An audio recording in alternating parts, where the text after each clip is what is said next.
G'day guys, in this episode I'm joined by a guest who I think is one of Australia's leading entrepreneurs. In it we talk about branding, business models and why we need to plan, but also be very comfortable when it comes time to throw out that exact plan.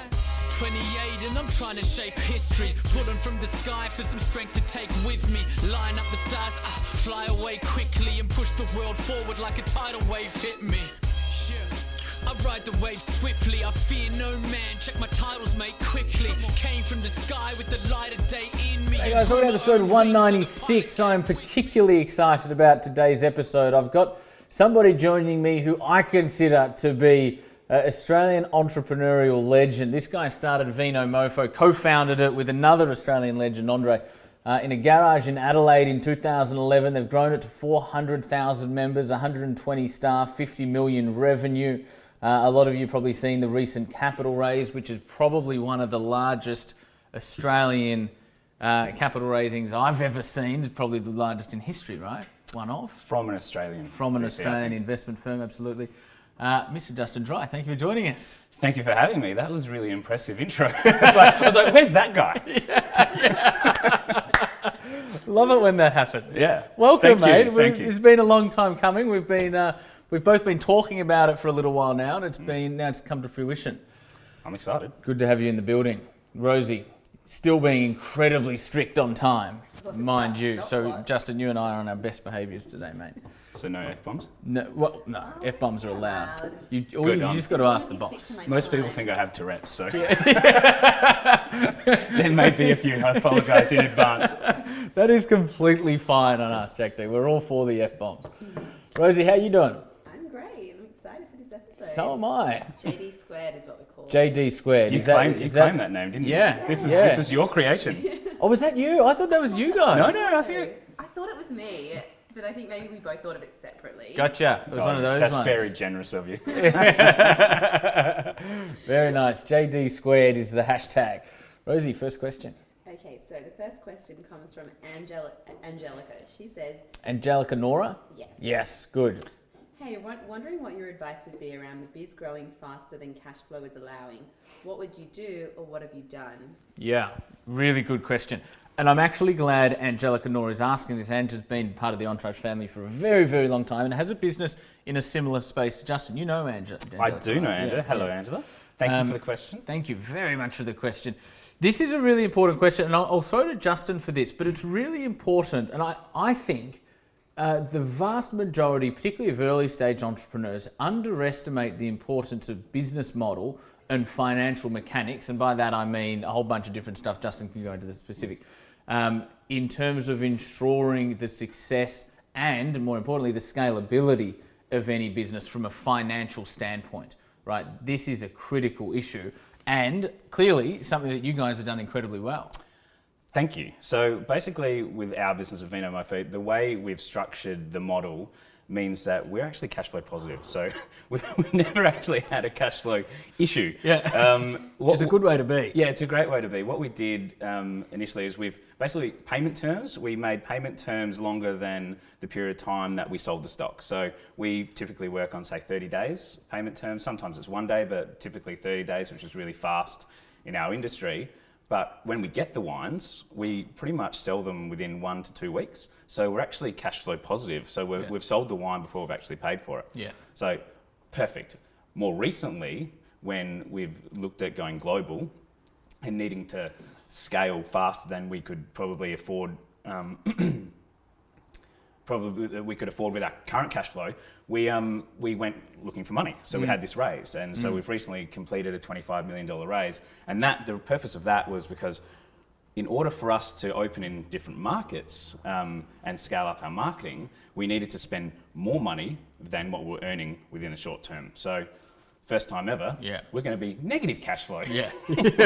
But again, you raised the money coming into that period. Yeah. And so it's already funded. In terms of that, any cash flow lag is already funded thanks to the capital raise. How was the capital raising, by the way?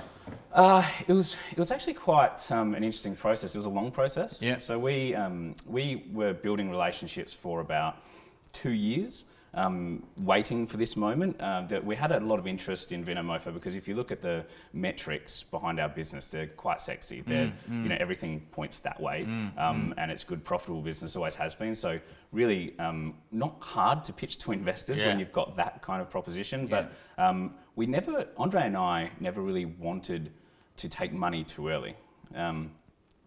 We wanted to wait until the very moment that we needed it because it was our baby, you know what I mean? We wanted to own this business and control this business. We knew this business best, so we didn't want an outside person coming in and saying, "Oh, maybe you should go in this direction or that direction," or trying to put too much influence into our own. So with those years of building that relationship, when we were finally ready to do the raise, we already had a network.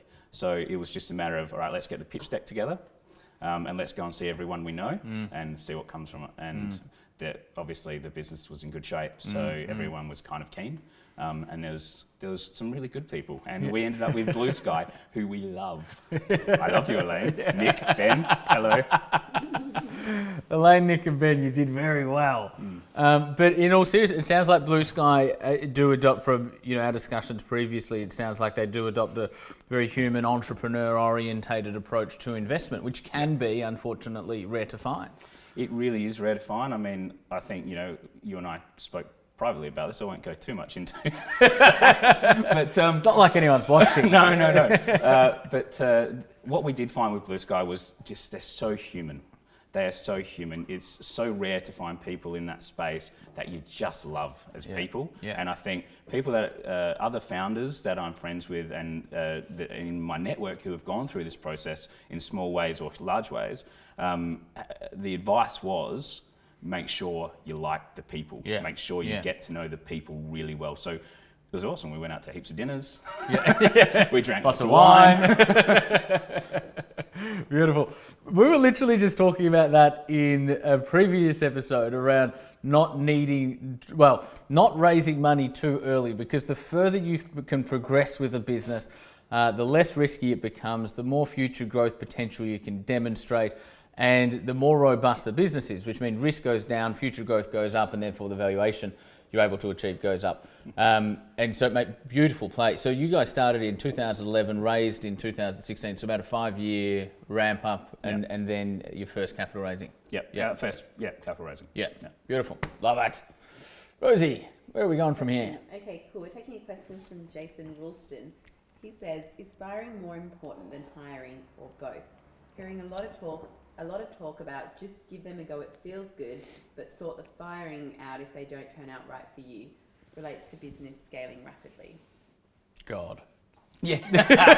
They're both so important. Do you want to go first or me? You go. Okay. So I think that hiring is more important. I think if you need to put in enough time in the hiring process. I mean, it's almost equally as important to get rid of the bad seeds within your organisation as soon as you possibly can. But I think even introducing people that do not fit within your culture and are not aligned to what you want to do and where your team is at does a lot of damage, even if it is for a short period of time. So I would put more focus on the hiring. And the only challenge that comes with that is if you're scaling super fast, which both of our businesses have done. So how do you hire quick enough that you're not stopping the business from progressing, but slow enough that you're not making huge mistakes?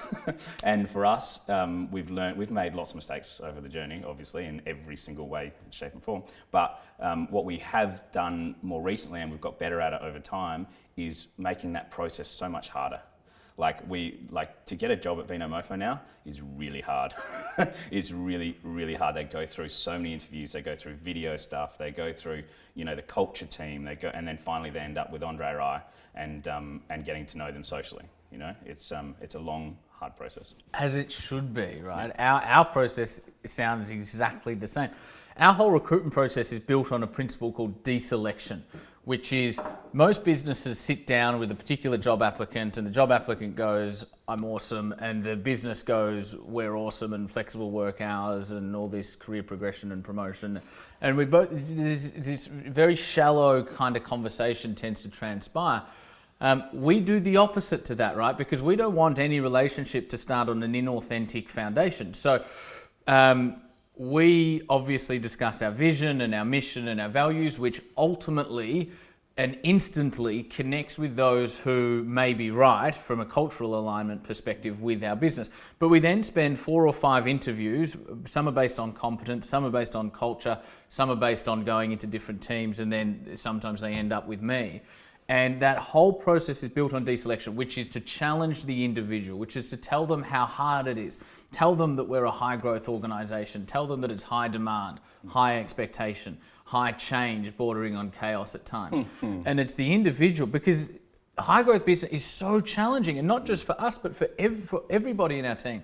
And so it's the individual that gets to the end of that process that goes, I still feel like I've found home. I don't care how challenging this is. In fact, I want the challenge. That's the individual that we want to come into our organization. So what was there was a really That's a great scary... answer though. Inspiring No. or hiring more important? No, but there was a scary terminology. He said there's a lot of Just give this them a feels go, it good. feels Yeah. I don't know where you've seen that, but that is the opposite to any effective recruitment policy I've ever seen. But in terms of hiring or firing, I second what Justin said. Hiring is more important because that's where it starts, and firing is often obvious because you've got performance measures, you've got accountabilities in place. You'll try and performance manage people, you'll try and help them get the best out of themselves. Then if they don't, they need to go. That's often fairly obvious, but it all starts with not compromising on who you bring in to the organisation. It should never be feels good. No. Well done. I'm inspired. I was a little bit passionate about that. So I need to work on my hiring process. We can exchange notes after the show. Yeah. Rosie. Okay, next question. This one's a bit of a different one. It comes from Steve Jokin. He says, what's your view on individuals having a backup option that provides a margin of safety? Similar to Reid Hoffman's Plan Z analogy, what would you advise to someone who is pursuing something that does not align with their true self, but they still see the value in it? Is that 2 questions? That was 2 questions, wasn't it? Because there was the backup plan, and then there was the second one if it doesn't align with... Well, I think he means that, he uses the example, for example... If your plan B doesn't align with who you are. Right. So plan A, this is me. Okay, this is aligned. Plan B has got to be an accountant, don't want to do it. Cool, Have you ever had a plan B? No. The short answer is absolutely not. It's like I'm a big believer in the burn the bridge thing, and you can't go back. I think the only way that I've ever moved from that plan is an iteration to a new plan that was just as exciting. Yeah. You know what I mean? And it may not have worked. It's like the plan A plus. Yeah, exactly. So I've gone plan A plus, Vino Mofo, woohoo! That's kind of where I'm at. I looked at Rosie as you said that because that's exactly what I always say when someone asks me about plan B. Burn your bridges, right? To give you a practical example of that, when I was 18, I was dropping out I could drop out or I could defer. And it's just 2 different forms. It's the same cost, same work, and if you defer, you can come back in 6 months. I chose to drop out because I wanted to burn my bridges, because I understood that going into business, particularly for yourself, is so challenging that you don't want to have a plan B. Now, in an intellectual or logical sense, that might seem, foolish, but I think in a psychological sense, I actually think it has a lot of merit. When you're going, this is my path and this is my only path, when your alarm goes off at 5 a.m, you get up. Yeah, completely agree, because it makes sense the other way. Like you can intellectually That's go, right. it makes sense. That's right. But it doesn't get you in the right mind frame. It Exactly. doesn't get you hungry enough. That's right. So I'm all for no plan B. Same. It's conclusive. Sorry. This is not legally binding, whatever. That's right. Seek personal advice. Don't do what But if we it do. works, I'll take all credit. Yeah, exactly. Yeah. So, Okay, so the next question comes from Aldo's. She asks, just wondering, what are the top lessons you've learned from the early hard days in business? top lessons I've learned from the early days. Yeah. For me, I think it was around shattering a bit of naivety. I think often we go into business with a heightened sense of romanticism around what it's going to involve and how easy it's going to be. And I think the sooner that is sort of beaten out of you, for lack of a better word, the better. And the second thing for me was focus, right? And again, I think this is, from what I've seen, quite common across early stage ventures, is that we often try and be everything to everybody, and there's always a shiny thing, and we're always intimately connected with the challenges of whatever path that we're on. And then we have this new idea over here, and it seems shinier, and so then we go and do that. But then 18 months later, we discover that that's just as challenging as what we were doing before. So we tend to sort of jump around, we tend to chase shiny things. I think that was something that I and a lot of other entrepreneurs I've seen have needed to learn, is exactly what we said on our last question, right? Commit to one path, pick one thing and try and become the best in the world at it.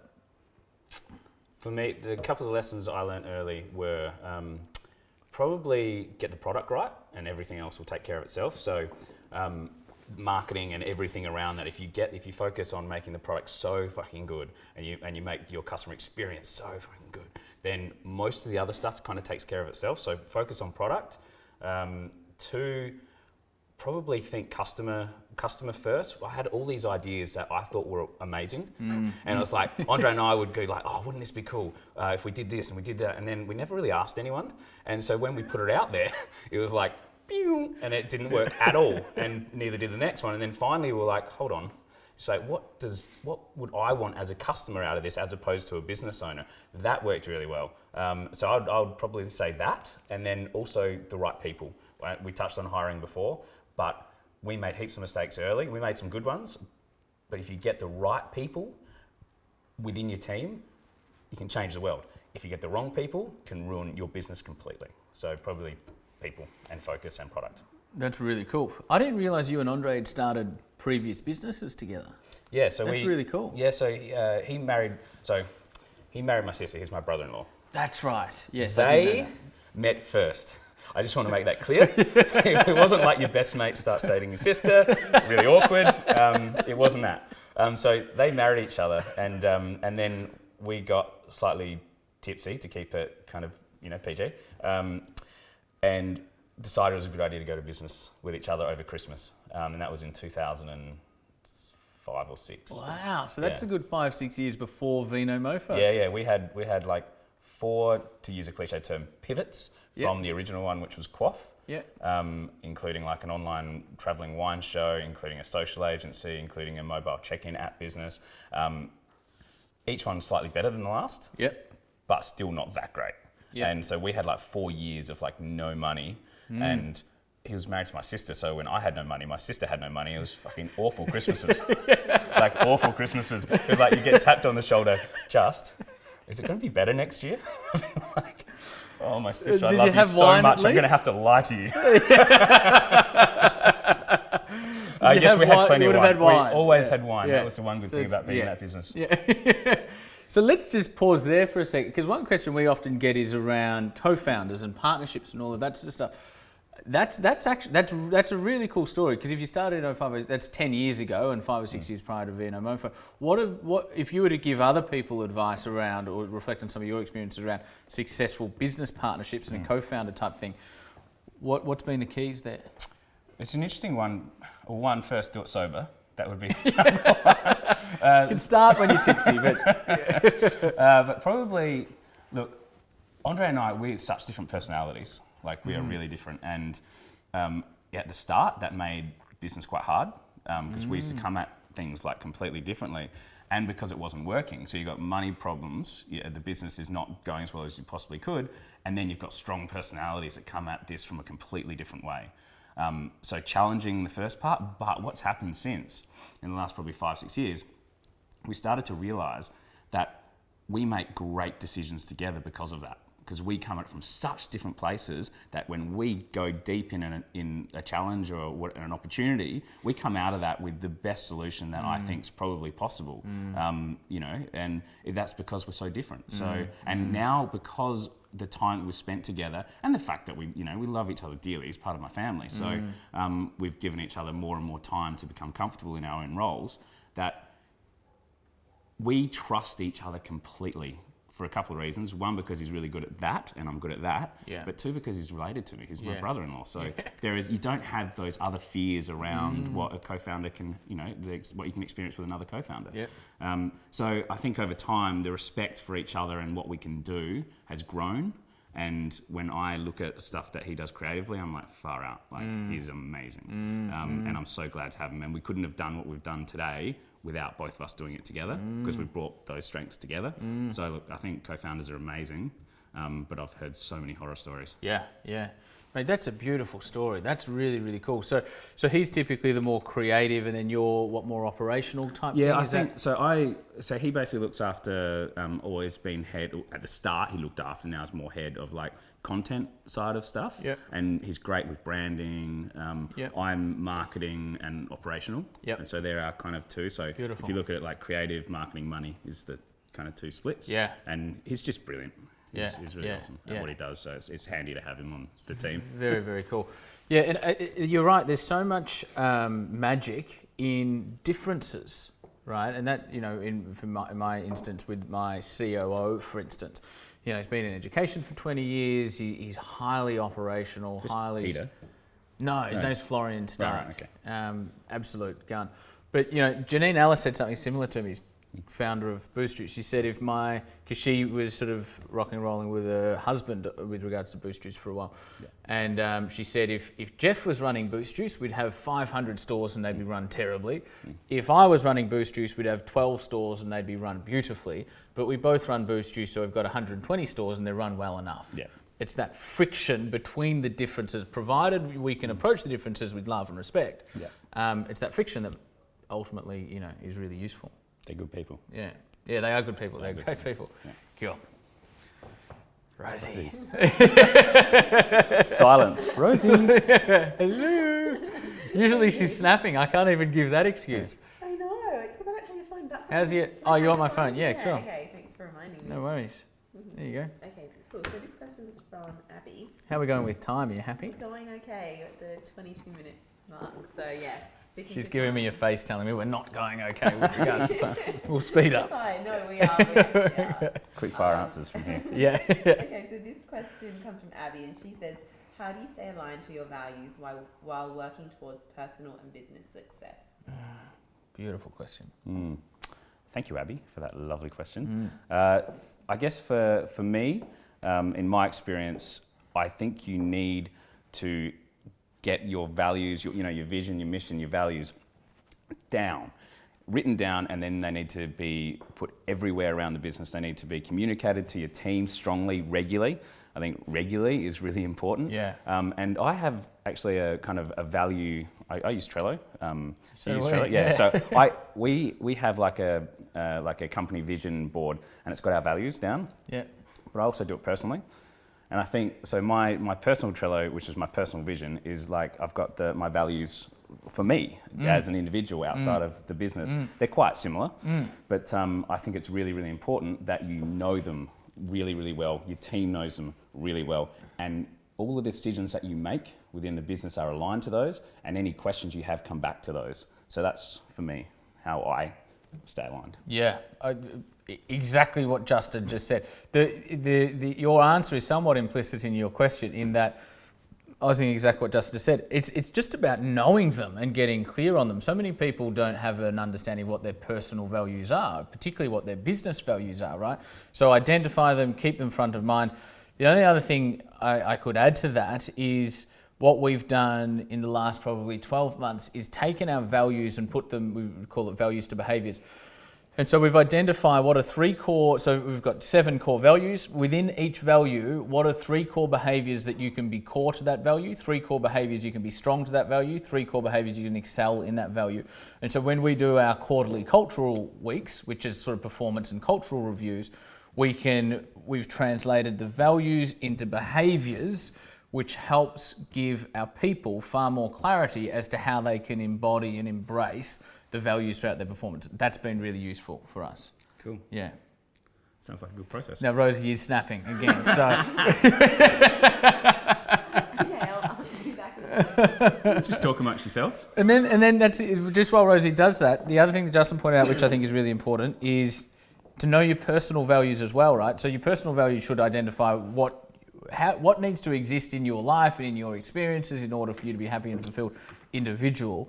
And then in business, it's kind of like, what are the principles that govern and guide who we are and how we need to perform along the way. So I think having that delineation is also really cool. Rosie, how we doing? We're doing okay. Cool, she's back. Yeah, we're back. We've got 2 questions to go. Okay. Okay, so D. Thompson asks, I'm dedicated to creating my own success. I have a passion for fitness. Question, is it better to create a brand like Apple or be the brand like Lorna Jane? I'd take either. Something that pops up that's interesting about this is, look, because Andre and I have, obviously we've built Vino Mofo, but there's personal brands behind that. Obviously your personal brand is really, really strong, so we get this. One thing that I always think about when people ask similar questions around personal branding as compared to like company brand is, what do you want to do in say 5 or 10 years? Because if you build a business around your personal brand, like Mr. JD over here, what do you do in 10 years? You know, if you're looking to exit at any point, I think it's much harder, and investors look at you in a different way if your business is built on your personal brand and you want to exit. It's not as easy. So 100%. I would just think about that. Yeah.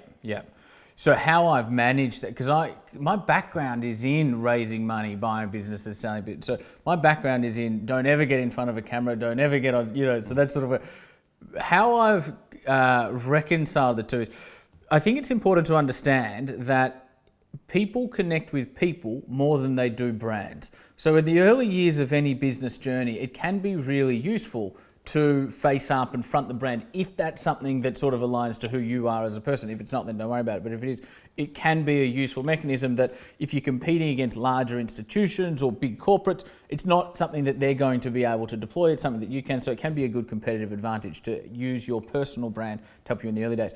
For me, there's a difference, right? There's a difference between what Branson does for Virgin, what Jobs does for Apple, Jobs did for Apple, and a Tony Robbins, right?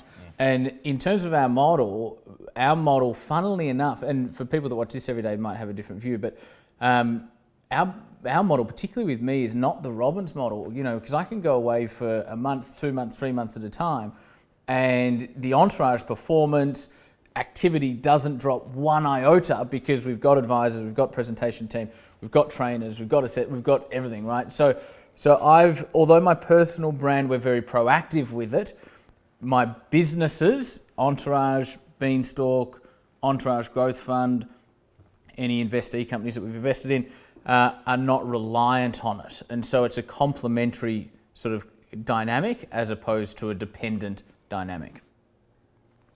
Makes sense. All I would add to that, I'm getting the wrap up from Rosie, by the way, is if you do use your personal brand, like, you guys use your personal brand a lot with Vino Mofo, when you get to a point, anyone who sells a business successfully starts to plan it 2 or 3 years out. And so what I would suggest is if you've used your personal brand for one of your businesses or your business, when you're 2 years out, pull back from it so that the brand then stands on its own 2 feet for a couple of years before you exit, and then you've sort of mitigated that potential risk. Rosie. Okay, last question. I feel like I'm like the nagging mom. I feel like I'm the guy that doesn't shut up. Yeah. It's like, who invited this guy? Yeah. What does he think? It's his show or something? Yeah. Okay, this question comes from one of our biggest fans, Luke DeVato. How can you have a long-term operational plan when changes in industry happen so quickly? I think a long-term plan is generally thrown out the window when about a month after you finished it. To be completely honest, we always do our kind of 1 year, 3 year, but it's seriously a month later they're useless. Yeah. So it's what are you doing it for? Who are you doing it for? It's good practice. It's good exercise to get you thinking in a way of like where are you going at a certain point in time, where you're trying to get to. That's really powerful. Also to work out if and when you need money. That's great. But in the end, we've generally done that type of thing as a potential like pitch for investors, and then you're done. It's like. So I don't know. So we're actually probably terrible at it. Yeah. I don't know. Yeah. Well, so are we. But exactly the same. I'm a big believer in know your 3 year direction. Have an 18-month sort of operational strategy. But it will change, right? I think the worst thing you can do is be married to that strategy because you spent a few hours writing it or a few weeks writing it. The minute you need to iterate or change, do so. Don't be afraid to change. Yeah, and it will happen. It will definitely happen, especially in fast growth businesses. Was that succinct? Agreed. Well done. Yeah. Are we done? Yeah, we're done. Episode 196. We need to get him back. Yeah, we should. I would Don't love we? to come For a back. Yeah, live yeah. episode. Pardon? For a live episode next Live time. episode. We're going to switch up the format of the live episode soon. Cool. So it'll be radically different to how it's always been, and we'll get you back for that. Done. Thanks, mate. Appreciate you coming. Thank you for having me. Justin Dry, guys, where can we find you on the things? On the things. Yeah. Snap, I believe, is Justin Dry. Twitter is Justin L. Dry. And I've got a Facebook page, Justin Dry. It's all pretty simple. Check them out, guys. Episode 196. Hope that was useful for you guys. Question for the comments below. Question for thanks for throwing it to me right there. I thought we were done. My mind was like gone. Next meeting. Favourite wine? That's a great one. Yeah, I'm actually, because this is what we're talking about before we started rolling. Of course, I was asking Justin what his favourite red is, which you answered. Barolo. It's Nebbiolo from the region of Piemonte in northwest Italy. 2004, 99. We're purchasing it. Jack's getting me one for next time we catch up. Well, I am now. Your favourite wine in the comments below. Thanks for tuning in, guys.